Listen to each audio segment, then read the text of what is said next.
आणि आता बातमी आहे मुंबईमधून वंचितच्या कार्यालयावर महानगरपालिकेने हातोडा मारलाय। वंचितचे कार्यकर्ते आक्रमक झालेले पाहायला मिळालेत। महापालिकेच्या कुर्ला कार्यालयासमोर कार्यकर्त्यांनी ठिय्या आंदोलन केलंय।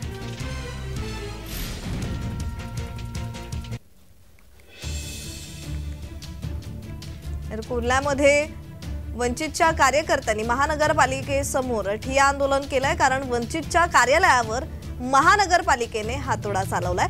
वंचितचे कार्यकर्ते त्यामुळे आक्रमक भूमिका घेताना पाहायला मिळाले।